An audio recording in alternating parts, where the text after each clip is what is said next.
Boa noite, meu nome é Mara Gujão, estou à frente atualmente das atividades da Brahma Kumaris aqui em Belém. Essa é uma gravação devido aos recursos limitados de internet local, mas nós estaremos presencialmente com vocês na data para batermos um papo, ouvirmos suas colocações, respondermos algumas dúvidas ou questionamentos que vocês têm. E hoje nós estaremos conversando sobre destino ou livre-arbítrio. Mas comecemos com uma meditação. Vamos inicialmente organizar o nosso corpo. Vamos sentar de forma que seja confortável, mantendo nossa coluna ereta, os pés apoiados sobre o chão. Vamos inspirar profundamente pelo nariz, sinta sua narina dilatar, seu peito dilatar, seu abdômen dilatar.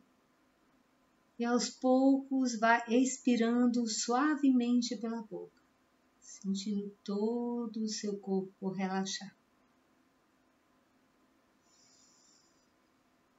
Inspire bem profundamente pelo nariz, sinta seu peito dilatar, seu abdômen dilatar. E aos poucos, vá soltando o ar suavemente pela boca, sentindo todo o seu corpo relaxando. À medida que você inspira, que você expira, você vai se desconectando mais e mais de todo o ambiente lá fora, dos acontecimentos do dia de hoje, dos relacionamentos.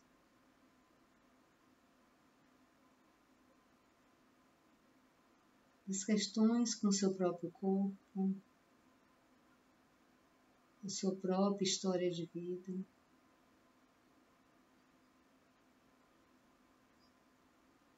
Você vai se voltando para o seu mundo interno, para esse vasto universo interior, tão pouco conhecido.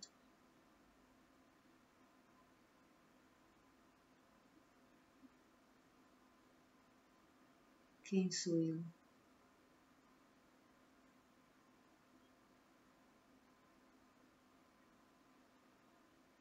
Sou um minúsculo ponto de energia consciente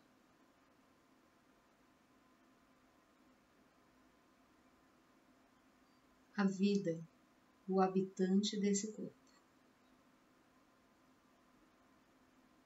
Eu sou completamente distinto desse corpo. Sou aquele que, sentado no centro da testa, na sua torre de comando,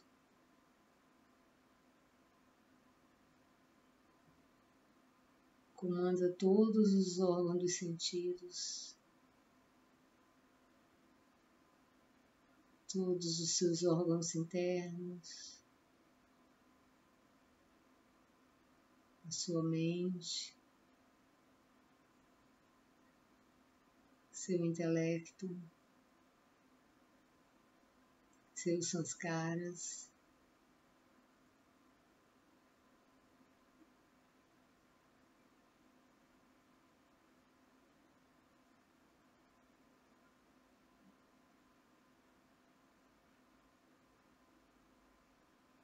Na medida que eu vou entrando nessa consciência de ser a alma, ser o mestre e senhor desse corpo,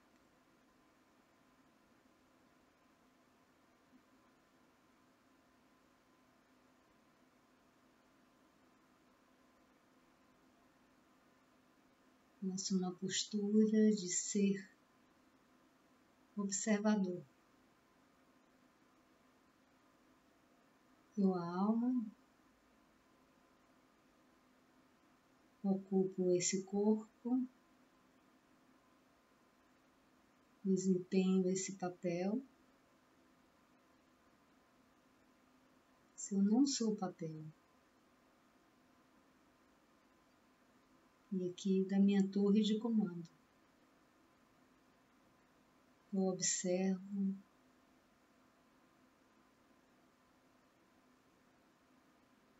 o meu próprio papel.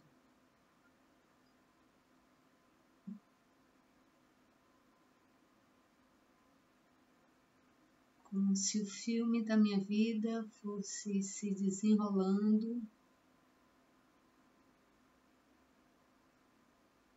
à minha frente.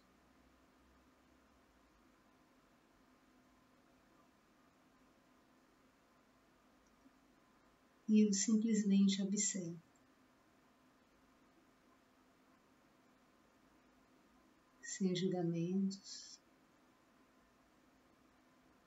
sem críticas, sem justificativas, sem explicações.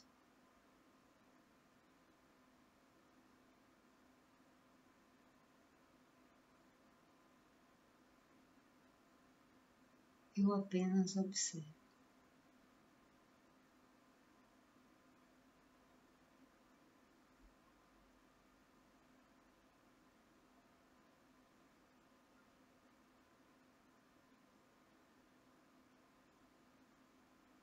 Observo como cada fato, cada cena flui uma atrás da outra, como um rio.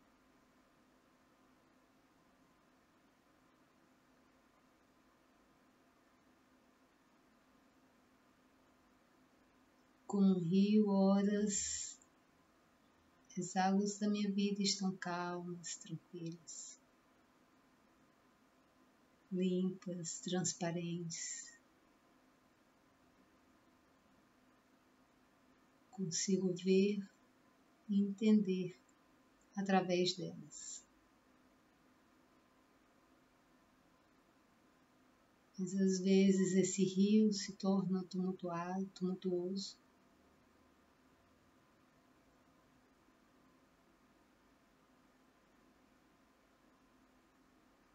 As águas correm rápidas, turvas.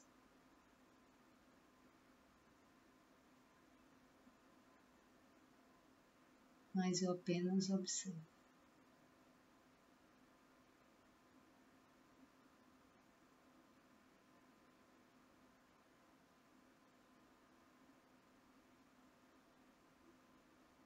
Sem interferir, sem controlar, sem desejos.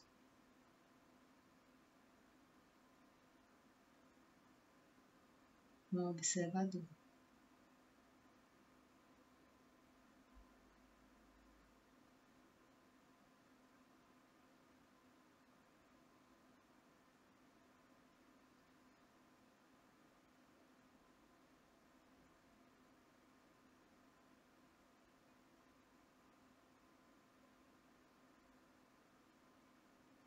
Um estado contemplativo,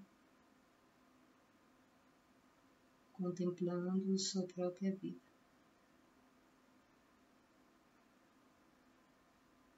Além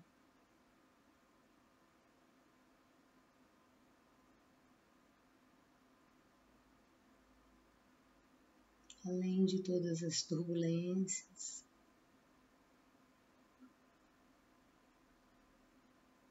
além de todos os desejos,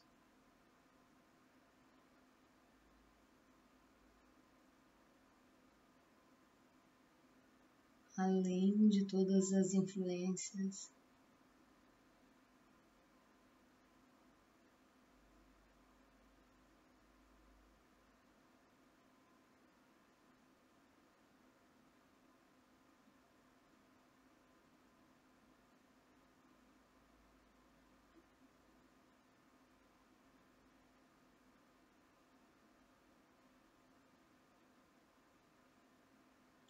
muito além.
E aos poucos, então, no meu momento,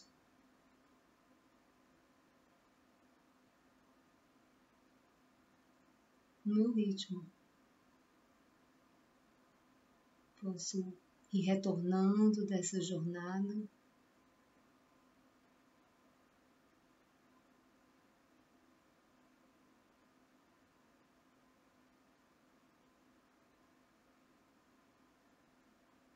Trazendo comigo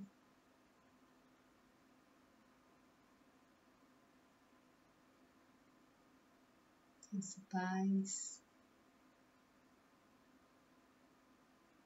esse desapego.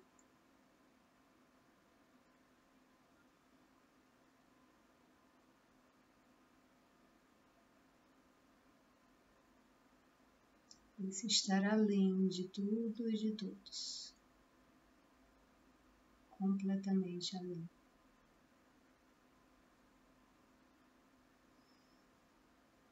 Eu respiro então bem profundamente, posso mexendo alguma parte do meu corpo, abrindo os meus olhos, se estiver de olhos fechados, trazendo a minha atenção de volta para esse momento.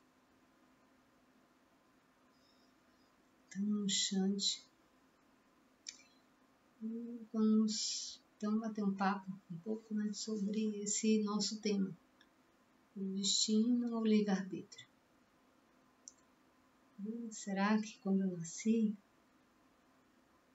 já estava tudo escrito nas estrelas?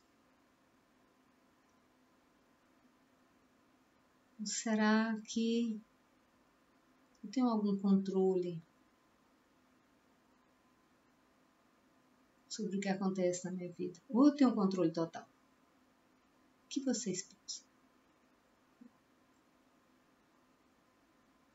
Quanto de controle eu tenho sobre os fatos da minha vida? 100%? 80%? 50%? O que vocês pensam?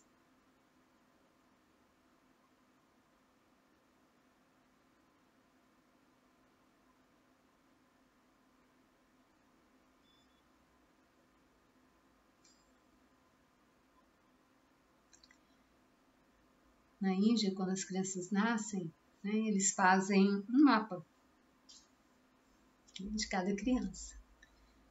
Mas o quanto o destino daquela criança vai ser exatamente o que está escrito no mapa, o quanto de mudança pode haver. Aquele mapa é uma verdade absoluta ou é uma tendência? O que vocês pensam?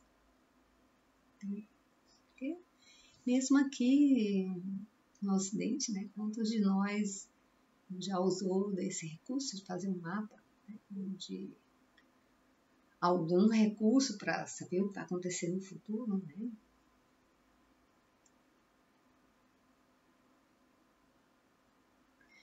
Porque sempre há esse interesse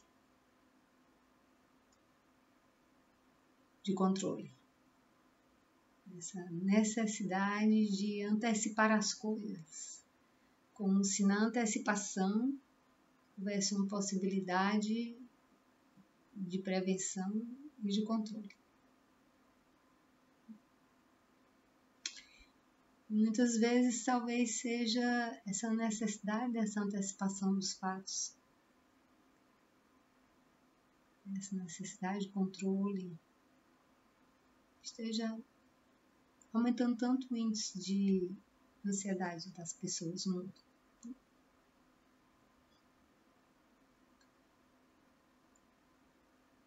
Então, quando eu nasço, eu sou um quadro vazio, onde eu, como pintor, eu posso pintar o quadro que eu quiser, está completamente nas minhas mãos?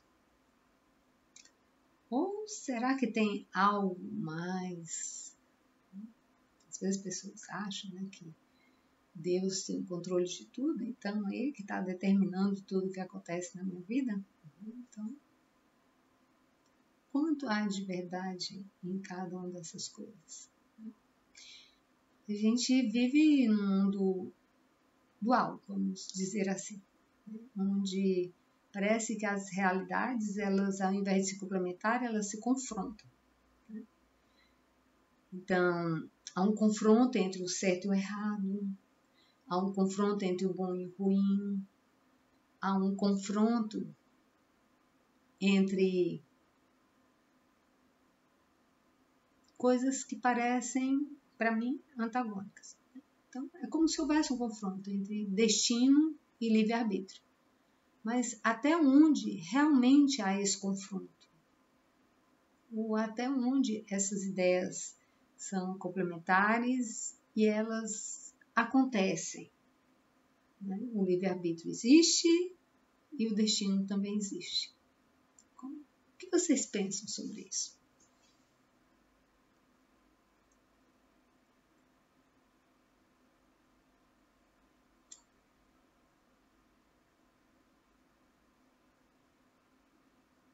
O quanto de controle eu tenho sobre a minha vida? Vamos pegar, né, o primeiro exemplo que a gente falou, a questão do mapa astrológico, né? A questão que há uma tendência para aquela criança passar por aqueles fatos, desenvolver aqueles comportamentos. Só que quando ela entra na história daquele personagem, ela vai estar sujeita a algumas influências também. E tudo vai depender de como ela lida com aquelas influências.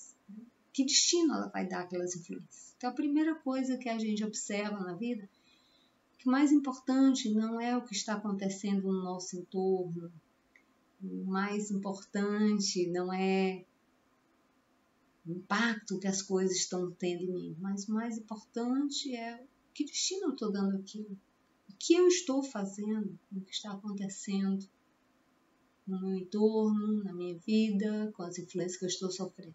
Porque duas pessoas podem viver situações semelhantes, mas elas podem dar destinos diferentes àquelas situações. Então, talvez, mais importante do que eu estar tentando antecipar os fatos, como se eu saber os fatos pudesse mudar aqueles fatos, talvez o mais importante seja, quem sabe, eu me especializar em usar melhor os fatos a meu favor, dar um melhor destino àqueles fatos, ao invés de estar lidando com todas as situações da vida como se elas acontecessem como algo contra a minha pessoa, algo para me prejudicar, ou algo para me trazer benefício.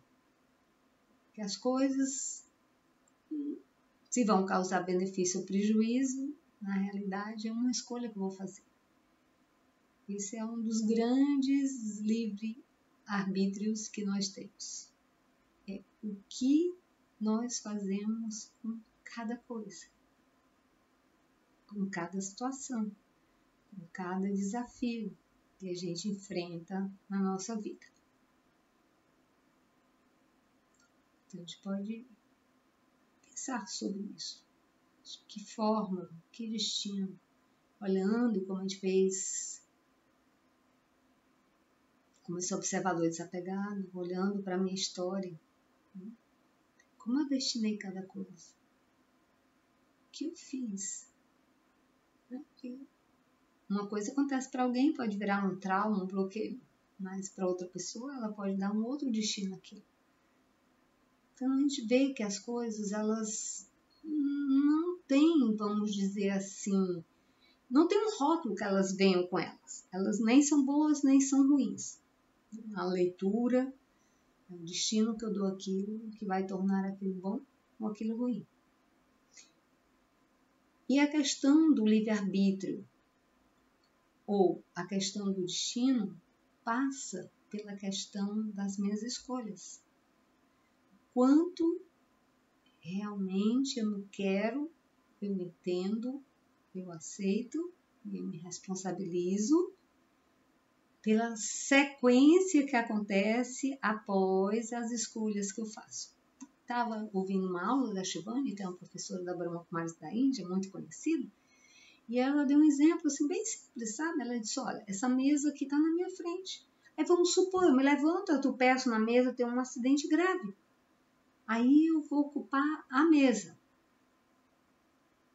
Mas aí vou dizer, mas foi meu destino, aí tinha que acontecer, é porque era para acontecer mesmo, por isso que aconteceu. Mas será que era meu destino, tinha que acontecer e foi por isso que aconteceu mesmo? Ou partiu do momento em que eu escolhi colocar aquela mesa, ou que eu aceitei que outra pessoa colocasse aqui? Então também quando a gente pensa em destino, livre-arbítrio, a gente também me vem na lembrança, né, que a gente chama de oração da serenidade, que diz assim, Senhor, dá-me coragem para enfrentar o que eu posso enfrentar. Dá-me serenidade para aceitar o que eu não posso enfrentar. E dá-me sabedoria para distinguir uma coisa da outra. Por quê? Porque há uma linha muito tênue entre aquilo que eu tento aceitar e aquilo que eu tenho que enfrentar.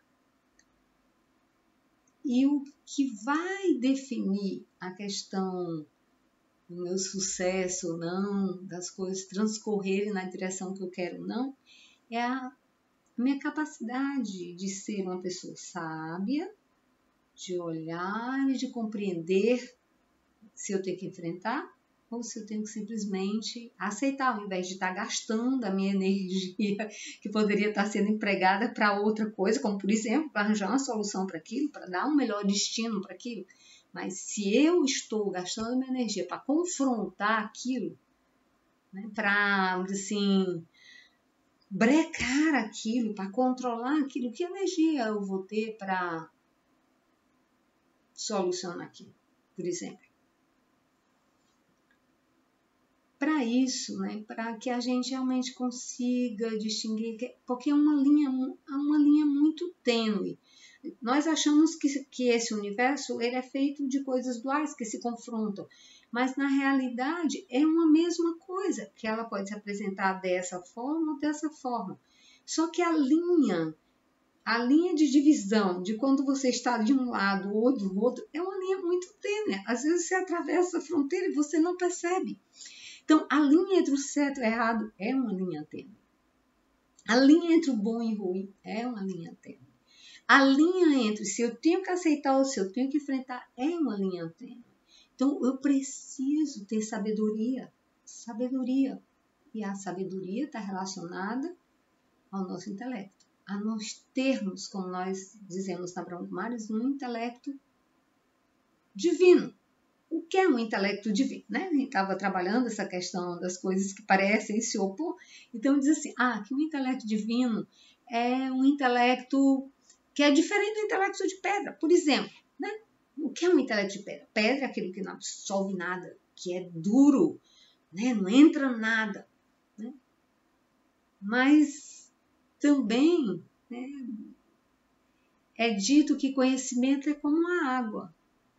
E aí é um ditado que diz que água mole em pedra dura, tanto bate até que fura. Então vamos dizer que esse conhecimento, né, que eu uso para meditar, né, esse conhecimento vai batendo nessa pedra. Aí vai tornando esse intelecto que é de pedra um intelecto divino, que é um intelecto capaz de discriminar, de discernir, de reconhecer essa linha tão tênue que existe entre coisas que parecem antagônicas, mas que são simplesmente duas faces de uma mesma moeda. Na realidade, são uma mesma coisa, que pode se apresentar ora de uma forma, ora de outra forma.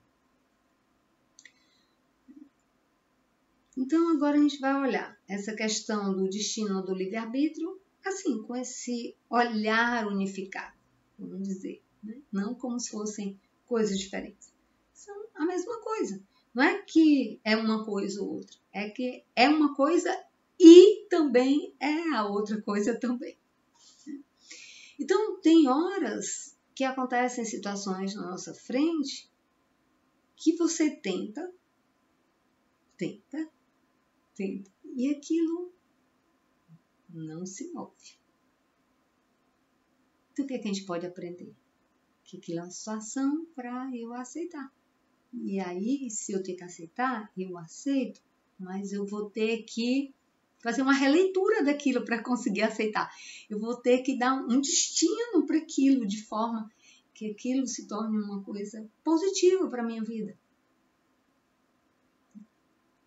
Mas tem situações da nossa vida, né, que dá para eu tentar interferir, dá para eu tentar fazer alguma coisa. Mas aí se eu cruzo os braços, não é meu destino, porque é assim mesmo, porque eu sou assim mesmo, não tem jeito não. Olha, sempre acontece assim, nunca muda, é sempre desse jeito. Aí depois eu digo que é meu destino. Não é meu destino. Eu estou colocando rótulo nas coisas, eu estou talvez definindo as coisas antes de qualquer tipo de tentativa. Né? Talvez porque eu tenha medo de não obter sucesso, né? Talvez porque eu prefira ficar na minha zoninha de conforto ao invés de fazer algum tipo de movimento em relação àquilo. Né? Talvez porque aquilo vai requerer de mim talvez alguns movimentos que não sejam os movimentos costumeiros que eu tenho o hábito de fazer a nível interno. Ou seja, aquilo talvez seja uma coisa um pouco desafiante. E talvez eu esteja preferindo olhar para aquilo e achar que aquilo não tem solução, né, do que pensar no esforço que eu vou ter que fazer para aplicar a solução daquilo. Então, existe essa linha, né, bem tênue entre essas duas coisas, e eu vou ter que desenvolver esse intelecto divino, que eu vou desenvolvendo com conhecimento, eu vou desenvolvendo através da meditação, principalmente dessa conexão com o divino que há em mim, né, com esse fato de que eu sou uma alma, eu sou paz, sou felicidade, ou seja, eu vou me conectar não com os aspectos que eu adquiri no desempenho desse papel, porque esses aspectos nem todos são assim tão positivos. Né? Muitas vezes, algumas coisas que foram as minhas melhores virtudes hoje se transformaram nos meus piores defeitos, ou nos meus piores vícios, ou nos meus piores hábitos. Por quê? Porque aquela mesma virtude, aquela mesma qualidade, ela foi se desgastando devido a alguns tipos de uso talvez inadequado, fora de tempo, de forma exagerada, ou no momento inadequado, ou com as pessoas inadequadas. Então, aquilo que um dia foi uma qualidade, hoje em dia pode se manifestar em mim como se fosse um vício. Porque, como a gente falou, tudo é a mesma coisa. Depende do uso que eu dou. Então, eu paro hoje, né, nessa fronteira. Né? Vamos imaginar que você está nessa fronteira. Né? Para trás, você olha para o passado, né, tem todo desenrolado esse filme da sua vida, né, que você assistiu agora na meditação do início. Né? Tudo que você pensou, que você sentiu, que você fez, isso não dá mais para mudar. Isso já está destinado. Está destinado o que eu fiz, como também está destinado as consequências, o retorno, a continuidade daquilo que eu comecei lá atrás. Agora, faz parte do meu livre-arbítrio eu fazer outras escolhas, dar outros tipos de direcionamento, poder mudar a direção da minha vida, se é isso que eu quero. Agora, nós também temos que entender que esse livre-arbítrio ele funciona melhor quando parte de uma profunda realização interna, do entendimento profundo da alma a respeito do que fazer, de como fazer, uma realização profunda do que não fazer, do que não é legal. Meu livre-arbítrio ele não funciona muito bem se eu uso, por exemplo, meu livre-arbítrio para dar um outro sentido à minha vida, mas porque alguém quer que eu dê um sentido, ou para agradar alguém, ou para eu me projetar, ou para eu aparecer, ou para eu ser reconhecido. Então, parece não funcionar muito bem. Então, também para que o nosso livre-arbítrio ele funcione de forma positiva, tenho que entender as motivações profundas que estão por baixo, por trás dele. Ou seja, tem que entender o que é que me motiva em relação àquele ato.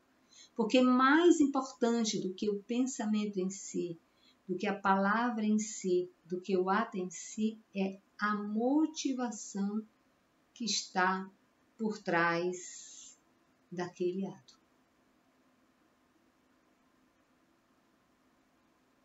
Então também tenho que parar, não só nesse limiar, assim, nessa confluência entre o passado, porque eu estou aqui no presente, eu estou na confluência, o presente como se fosse a confluência entre o passado e o futuro. E eu estou aqui na confluência, eu olho para o meu passado, o passado já está destinado, as escolhas já foram feitas, as coisas já foram lançadas. Eu olho, estou aqui no presente. Esse passado, muitas vezes, ele pode já ter se refletido no presente. Pode ser que ainda tenha cenas dele para se refletir ainda no futuro.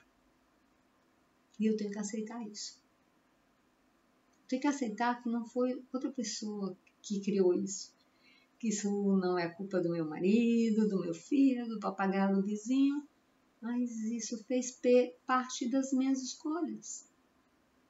Do uso do meu livre-arbítrio para direcionar a minha vida. Ah, mas foi porque fulano disse para eu fazer isso. Sim, ok, fulano disse para você fazer isso. Mas quem escolheu fazer? Eu lembro quando eu estava dando uma palestra, uma pessoa disse assim, mas eu não tinha escolha. Ela tinha um namorado, a mãe não gostava do namorado e disse para ela acabar com o namoro. Então ela tinha duas opções. Porque na vida, no mínimo, a gente tem duas opções.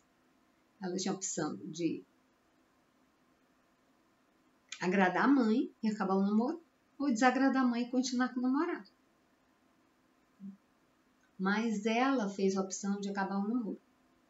E segundo ela, fez essa opção porque não tinha opção. Mas ela tinha opção. E ela não fez, embora ela estivesse falando como se tivesse sido uma opção muito difícil para ela acabar o namoro com o namorado, ela fez essa opção porque para ela, naquele momento, era muito mais fácil do que enfrentar a mãe dela. Então, nós temos que entender as escolhas que a gente faz, porque sempre tem uma outra escolha. E eu nunca faço a escolha mais difícil para mim. Geralmente, há uma tendência muito grande de eu querer preservar minhas zonas de conforto dentro das minhas escolhas. Então, depois eu não posso estar acusando ninguém. E também não adianta eu me acusar, porque não vai resolver a questão.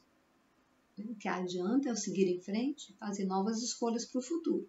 Ok, muitas vezes no futuro ainda vou sofrer consequências das escolhas do que já foi destinado.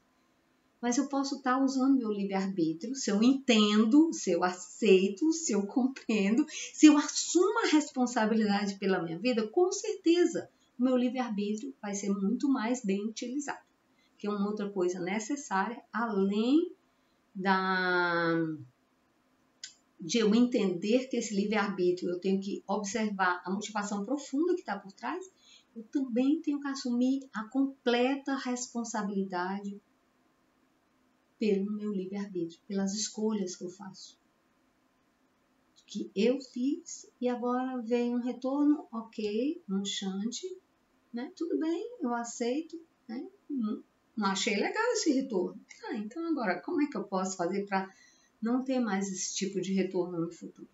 Então, se a gente age desse jeito, ao invés de ficar criando encrenca com a vida, em vez de ficar batendo a cabeça, né, e dizendo, é porque é o meu destino, não tive escolha, não há o que fazer, coitada de mim, não, porque eu não tenho sorte, né? Isso é característico da gente não querer aceitar a responsabilidade pelas nossas escolhas, pelos nossos atos. E se a gente não quer aceitar a responsabilidade pelas nossas escolhas, pelos nossos atos, fica complicado.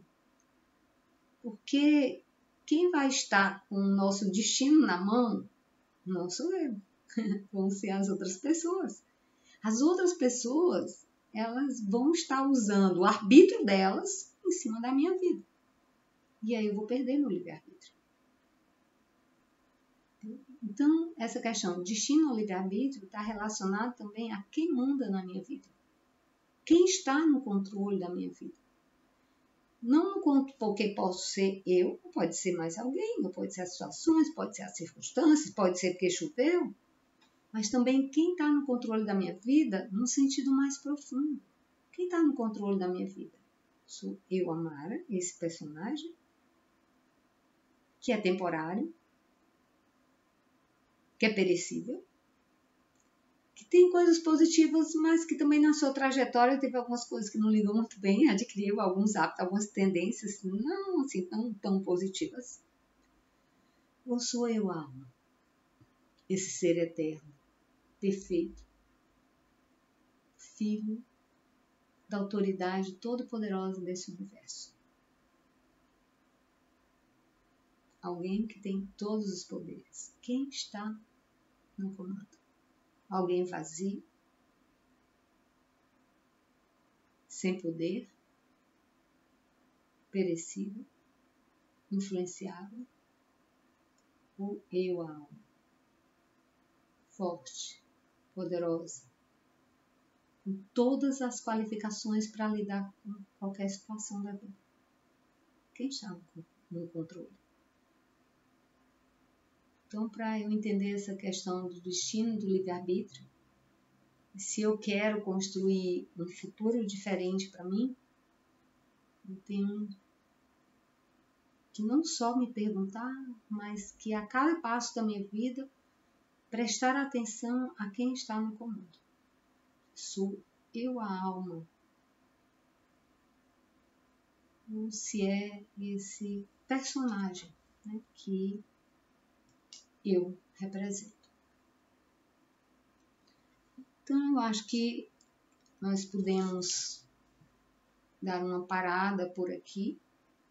Eu acho que coloquei alguns questionamentos. Espero que vocês tenham refletido sobre esses questionamentos, essas perguntas que foram feitas. Então, eu acho que em cima dessas perguntas, né, ou de outras que vocês queiram fazer, a gente pode deixar um espaço para perguntas, para as colocações e também para uma meditação final. Tá bom? Então, um Shanti e até.